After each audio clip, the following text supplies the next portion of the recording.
Alright guys, welcome to the Friday Waffle. Coming to you on a rather kind of cloudy Friday night. Yeah, I trust you've all had a decent week. What have I been doing myself? I have had a week from, I wouldn't say a week for hell. One of my colleagues is on holiday, so I'm covering, I look after 6 buildings and my colleague looks after 7 if she's on holiday this week and next week, so I'm currently looking after 6 plus 7 is whatever that is, 13 I think it is, last time I was at school, so I'm looking after 13 buildings. But I was also asked to do this this project thing based on the experience that I had in my previous job, and I'm actually leading the whole thing. I'm doing all the work and I'm kind of keeping people right, managers that are senior to myself, I'm keeping them right, telling them what they need to do, but it's taken over, you know, all my time has been devoted to this project thing, so it means I'm not getting a chance to do my own work, but it's just absolutely mental busy. But the good thing is, I said that to my wife tonight, when I do finish, I think it's, I've got to have the project finished by the end of next Friday. So hopefully by then it'll all be in the can and I can go back to doing what I get paid to do. So yeah, time will tell, but as you can see my beard is it's starting to come on, very grey. Quite like it actually. I must admit, when my wife said to me, why didn't you grow a beard? I thought, okay, yeah. I mean I've tried to grow beards in the past and I get to maybe a couple of weeks and I get fed up. I just think it looks a mess, but because it's now starting to get a bit of length, it's actually starting to look like a proper beard, so I quite like it. Apparently it makes me look ancient, but hey ho, there's nothing wrong with looking like Gandalf. So I hope you've had a decent week. Gaming wise, have I been playing any games at all? I've not been playing my MAME cab, I've not even had my Piecade thing on at all. What have I been doing this week actually? I've been making a few videos. I actually got a few videos out this week, which was quite good. Oh, I went to see, what did I go to see? I went to see Independence Day Resurgence, I think it is that what it's called? It's just basically more of the same. It's, you know, sit back, eat your popcorn, drink your juice and just suspend reality for a while. But the funny thing is, you know, obviously it's the aliens taking over the world. I came away thinking that, you know, for all that this is a, you know, world devastation, I think the real world's in probably a bigger state than the world portrayed in this film, which is a bit But anyway, we're not going to get into politics. I think there's plenty. You just have to look in Facebook, YouTube, the news. All you get is Brexit that, and Boris Johnson that, and whatever. I says I'm not really into politics at all, so we'll swiftly move on. But I've not got very much. I do happen to have some 3 good questions, which is excellent. Now one subject I want to kind of touch on, which Dave Longboy's post mentioned earlier this week, I think it was. I was up to, what was I up to? I was up to 830 subscribers. What day was it? Was it Tuesday, I think it was? And I was having my lunch and I went onto my channel and it was like 830. And then I happened to go onto something, I think I checked my emails, something like that. I checked it for 2 seconds, went back to YouTube and it dropped down to 805. So I lost like 25 subs in the space of, you know, a couple of seconds. I contacted Lactobacillus Prime Marco, asked him, and he seemed to think it was YouTube doing their cull of expired accounts. Now apparently there's been other people, you know, complaining about it. Now I'm not going to complain about it. I mean, how can you complain if it's closing inactive accounts? Then what is the purpose of them? I was a wee bit sort of shocked when I first saw the figure fall, and I thought, oh, here we go again.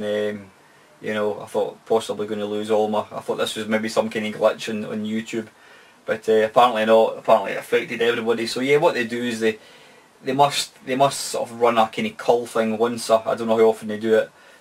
This is the first time that I've really noticed my sub levels drop. I mean, it's probably happened in the past and it's maybe been a couple, so you know, I probably didn't really notice too much. But yeah, apparently what they do is they just, any accounts that haven't been used for a certain length of time, they just get closed, and that's fair enough. I've not got an issue with that, but apparently some people were getting quite upset that you know, their subs were getting cut. But it's very, very true, guys, when you think about it.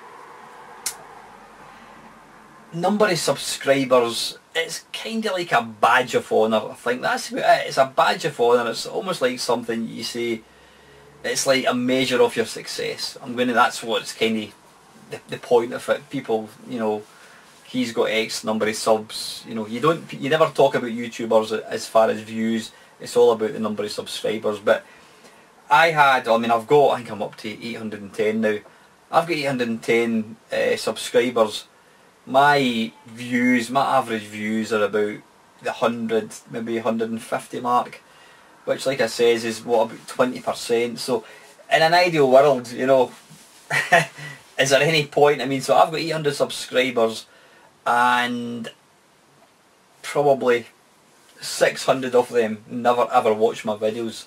So what is the purpose of them being there? I understand that they've possibly watched a video of mine's, quite liked it, sub to my channel, and then never gone back. I mean, I've got to put my hand up and admit that I don't watch many YouTubers. I really don't. I mean, I've got a handful of maybe 10 channels that I do watch on a regular basis, but there's so many other channels that I've subscribed to, and I just forget to watch them. I don't have the time, and unless I was to actually click on them and see what they're doing, I just I don't watch them. It's like everybody, we've all got too much going on in our lives. You've got your jobs, you've got your life, you've got your YouTube channels, you've got your hobbies, you've got your kids, you know, and the last thing you want to do is spend even more time watching other people's channels. But I'm kind of going down in circles with this. But yeah, I was a wee bit shocked when I saw my sub level drop until I realised what it was, and once I knew what it was,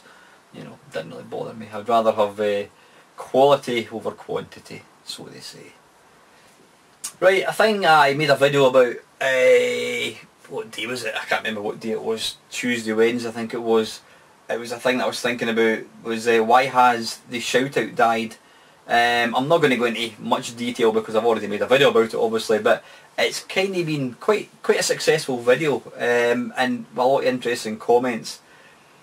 It's something, the shout out was something, when I first kind of got involved in YouTube, like making content, when would it be, 2-3 years ago I think it was.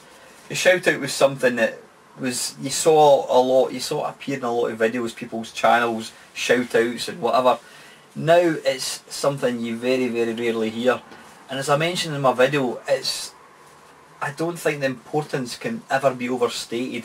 For a small channel who's trying to get off the ground, get a wee bit recognition, get people watching it, to get a shout out in a channel it's a big thing. It is a big thing. As I mentioned before, Steve Benway gave me a shout out when I was on 50, or was it 30? I can't remember. I think it was 50 subscribers I was on, and I got an extra 20 subscribers. There was like, you know, 45% increase. But what I think it's easy to kind of forget when you're a sort of a YouTuber who's been going for a wee while and you've maybe got a couple hundred subscribers or more, it's easy just to kind of forget just how difficult it was. I mean, I think I was literally below 10 subscribers for quite a few months, and trying to kind of get the figures up is difficult. You know, all you can do is make videos, keep making content, keep putting out content, get as many, you know, in the sort of the search box at the bottom of the video, put as many words, and that's something that I never used to use in the early days. I never used it, and then I realised, oh wait a minute, I better put something in. So a wee tip for anybody that's just kind of starting off on YouTube: if you make a video, say called, you know, playing Pac-Man, don't just put Pac-Man, put in Namco Pac-Man, put in Miss Pac-Man, put in arcade games, put in Namco, put in pole position, put in your own YouTube channel name, because at the end of the day, if somebody's doing a search for Namco or pole position, then chances are your video might appear. So just imagine if you were doing a search for a particular video, imagine what words you would be searching for. That's the words you want to put in. Try and put as many as you can. I mean, nobody else can see what you're putting in other than yourself, so it's always worthwhile taking a few minutes just to think of keywords. You know, if I play a beachhead, I'll put in Commodore 64, Amstrad, Spectrum, Access Software, US Gold, Commodore 64 games, anything. Just put as much as you can possibly think of into the search box, and hopefully that'll get your thing appearing higher. But yeah, the shout out. I mean, there was a few people. I mean, I did touch on sort of saying how it wasn't selfish I used, but I just feel, I guess, kind of feel that there's a lot of people. I think there are some channels who they want to grow, and they want to see themselves growing faster than other channels, and I think there's sometimes a wee bit of, well, why should I help somebody else when I didn't get any help myself? You know, and that would be a shame if that was the case, because at the end of the day, like I says, what we do here, guys, is it's just a hobby. It's just me talking to this camera, and if somebody happens to like one of my videos and comments, then great. It's a bit of fun. Doesn't pay the mortgages. I don't make any money at all in my videos. I never will, unless it was going to be big bucks. If somebody says to me, "Yep, we'll give you 300 quid a week for making videos," and I might think about it, but I don't know what I would get for monetising my videos. I think it's, I don't know, I'd be lucky if I got a couple of quid a month, something like that. But all I can say is please, please, please, bigger channels. Even, in fact, there was a guy commented, I didn't catch your name, and he said that he didn't bother making shout out videos because he was such a small channel, and I think he had maybe 70 subscribers. But you know what, that isn't the case. You know, somebody who's got 70 subscribers is 70 times bigger than somebody that's got none or one person. So, you know, if you get, I don't know how many views you get, if you're pulling in, forget subscribers, if you're pulling in maybe 50 to 100 views of a video, that's potentially more traffic that can go to this other channel and see what they're about. So give a shout out. Doesn't matter what size you are, you know. Obviously the more kind of views you do get, then the bigger impact it's going to have. I mean, I can only imagine what a shout out on, I don't know, some massive site. You can imagine like PewDiePie, he's got 40 million. If you got a shout out, you'd probably find out your sub level would jump up, you know, hugely. But the thing is, the people that watch his stuff aren't necessarily going to be the people that watch, in fact I wouldn't even say aren't necessarily, I would say the people that watch PewDiePie would most definitely not want to watch somebody like myself. They probably wouldn't even understand what I was saying. So anyway, shout outs guys, please continue to do it. Let's get it going again. There's plenty of wee channels. If you've watched a channel for the first time, or a channel that you like, the thing is, it doesn't even have to be about benefiting that channel. It can be about bringing new channels to me. I mean, I've not subscribed to many channels recently. What I tend to do, if I get a subscriber, I tend to click on his account name on YouTube. If he's got a channel, I'll always have a look at it. If it's something that there's nothing there for me to watch, I won't subscribe. I don't see the point of it. I don't want to be one of these dormant subscribers that's never going to watch his channel. But if there's something there that I think looks interesting, I will absolutely subscribe. And so giving shout outs, it can work two way. It can help the channel grow, and it can also, you're also recommending channels to fellow YouTubers like myself, saying why don't you watch this. I mean, a lot of channels that I kind of started watching were ones that Steve Benway used to watch as well. So let's get the shout out thing back again, guys. So yeah. Okay, just took a wee jump cut there to watch the first half of Wales versus Belgium. 1-1, doing really well. Nice to see a British team left in it. So what was I doing? Shout outs. Yep, well that, harp on about people not doing shout outs and then not do one myself, so this is my shout out. Now this is a channel which I did give a shout out to quite a long time ago, probably over a year ago. I don't know how I got to know about him, but he appeared on the radar and I've been watching his videos ever since. Now he does watch my channel, he's always a regular contributor. That's got nothing to do with this shout out. He does do a lot of video games, but he also does really other odd things, like he did a video wearing chainmail armour. He reviews manga, he goes to various comic shows and that kind of stuff, or comic cons, whatever it is. He recently did a video testing out ice, sort of plastic ice in whiskey. He's really an all-rounder, but he's got one of these voices. He comes across as very, very, very professional. He's easy listening, really easy to watch.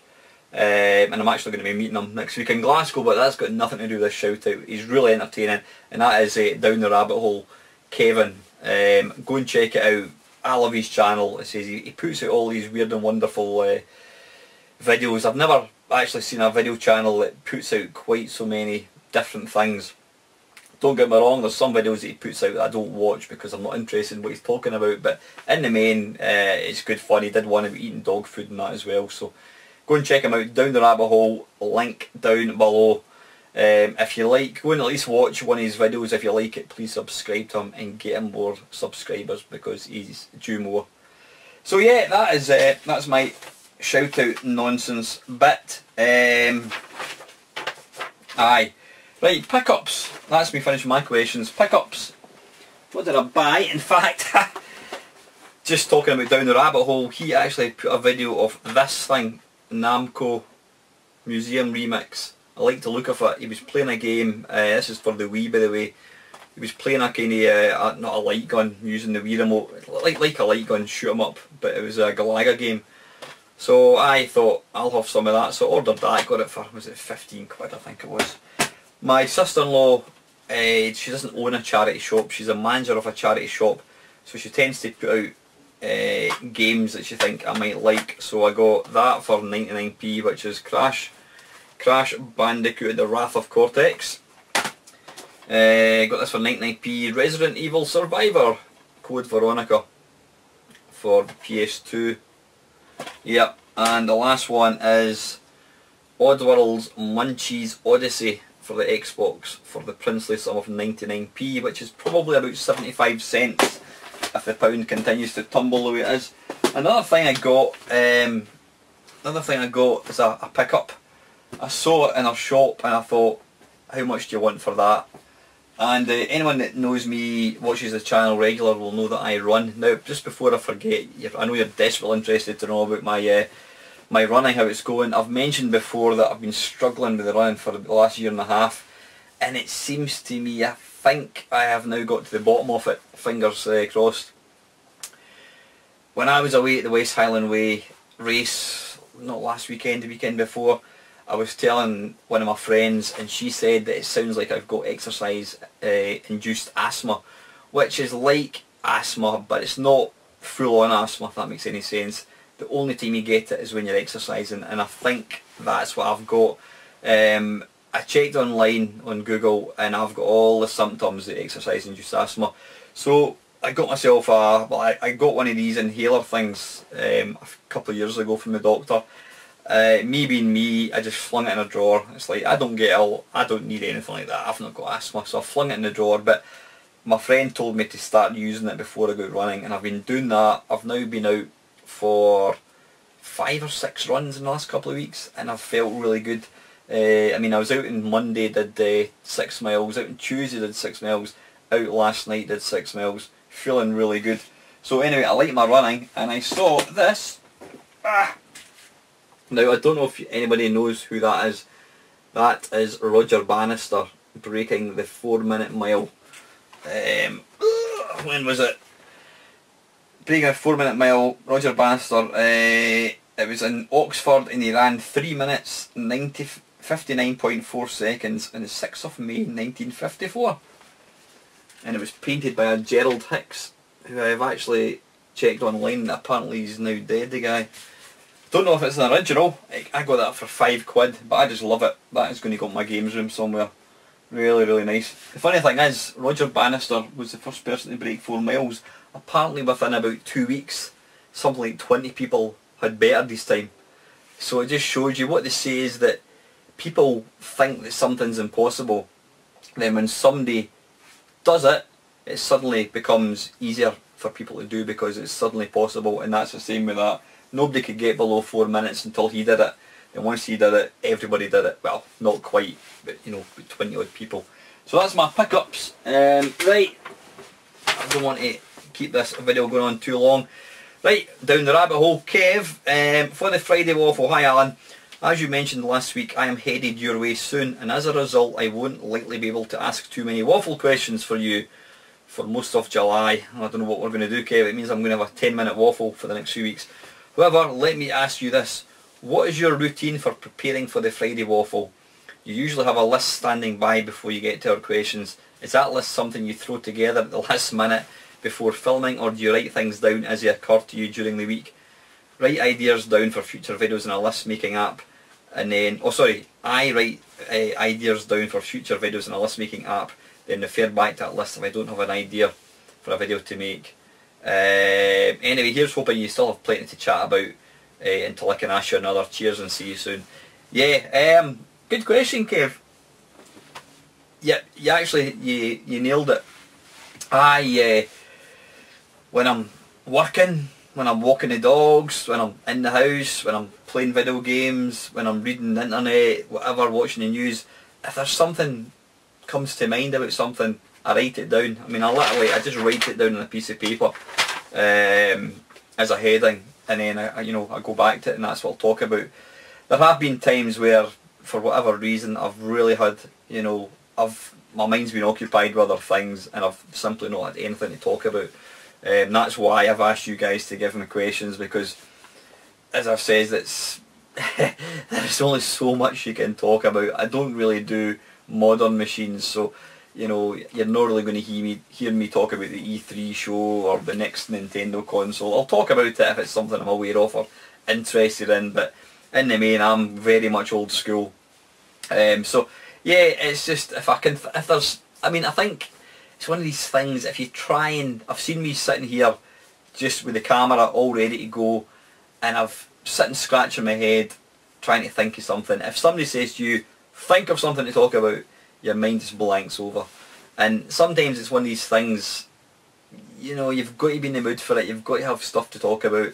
And sometimes, like I said, there's been times where I've really struggled for stuff, but normally I'll sit and, if I'm in the car, I do a lot of driving as well, I'll just sit and think about things. I'll think, that's a good idea, that's a good question, whatever. Or maybe somebody else makes a video about something and I'll talk about it, like I did with the YouTube closing inactive accounts. That was Dave Lonboy's post, 1975.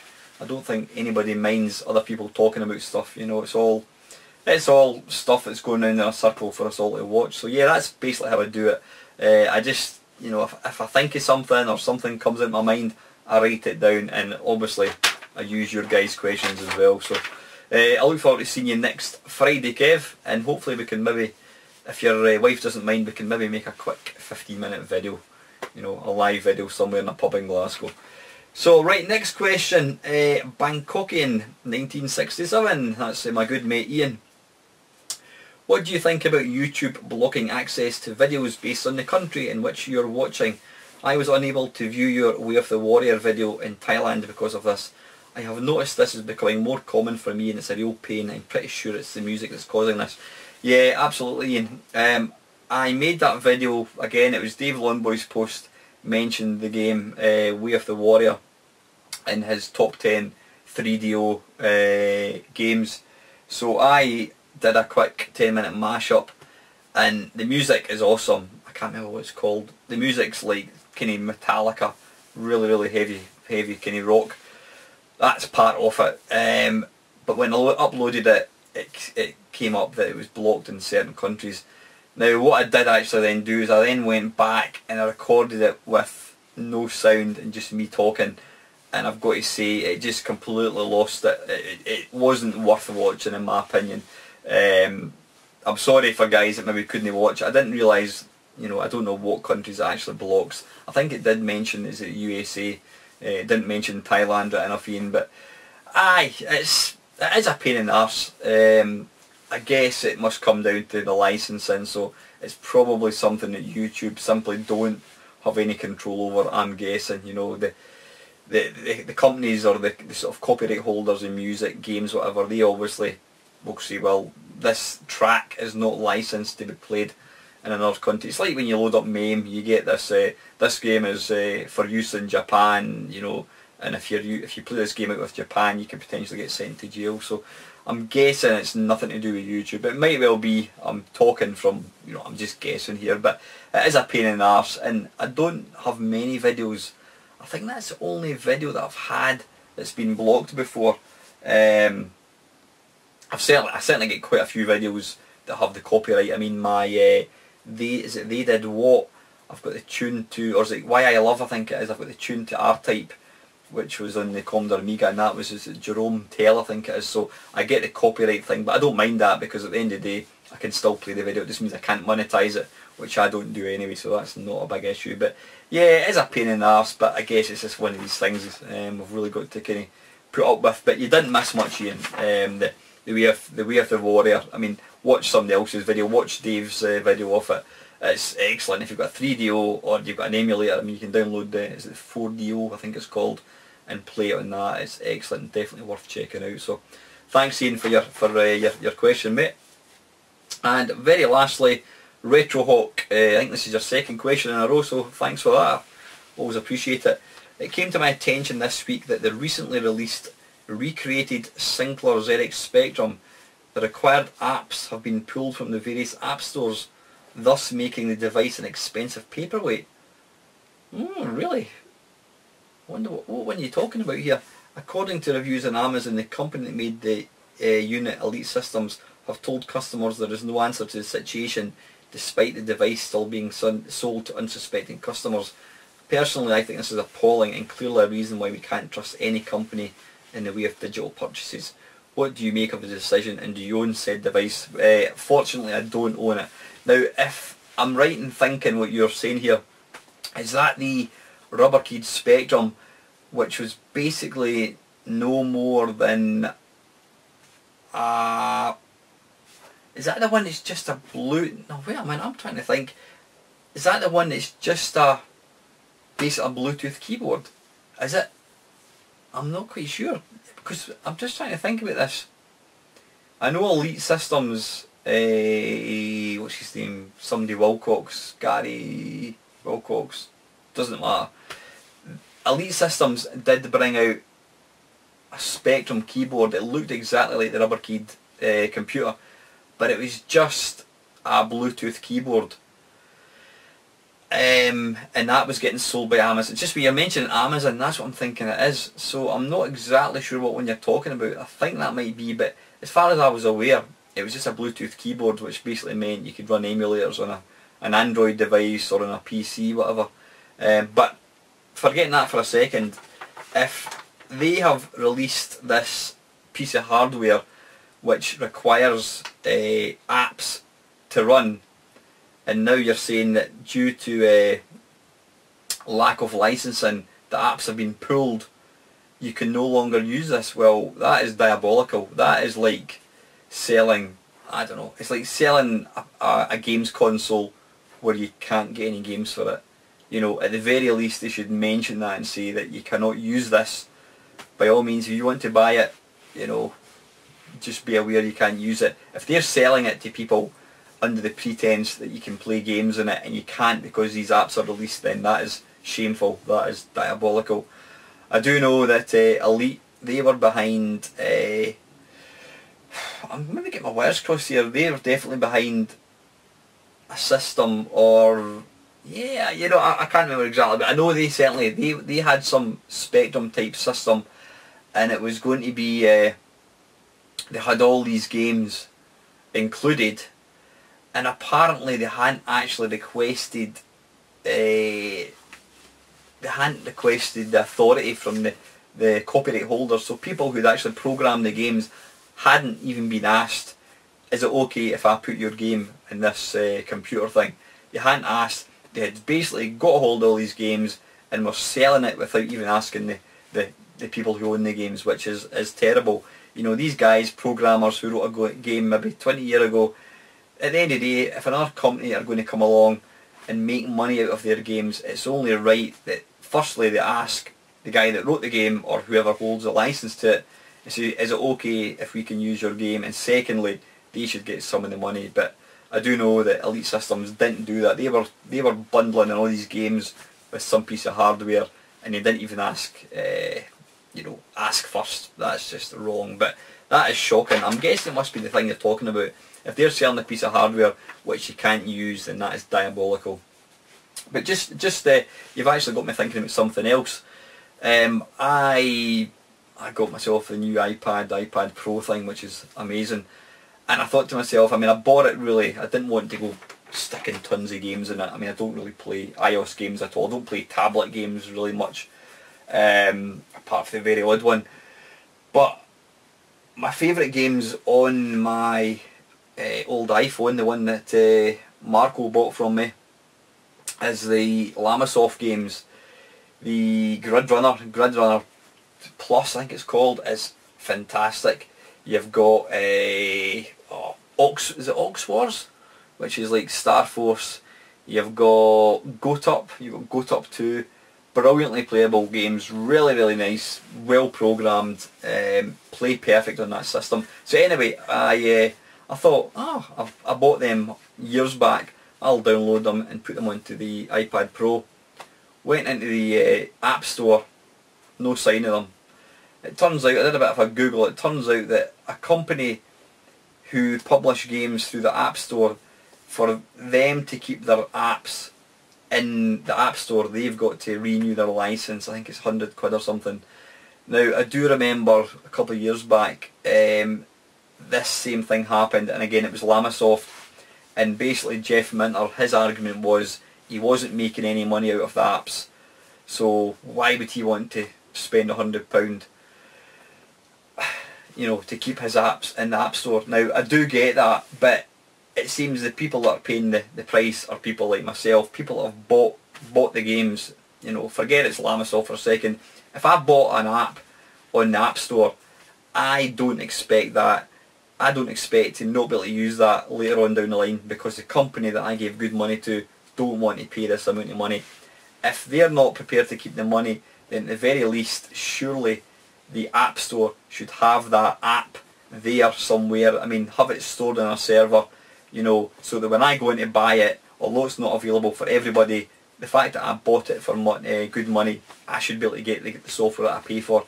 Because it just basically means that when you buy an app, you're effectively, you're effectively hiring it for an indefinite period.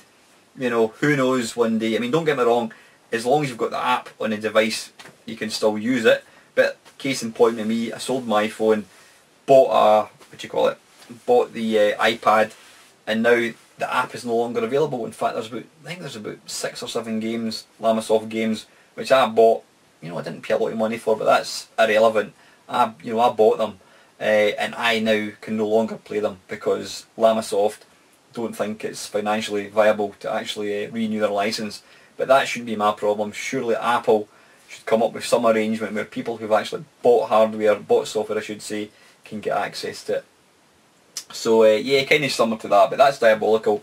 If Elite Systems were selling a piece of hardware that you can no longer use, then that is really shitty. I'm going to actually go and check it out in a second once I finish this video. So that is me, guys. That is me kind of wrapped it up.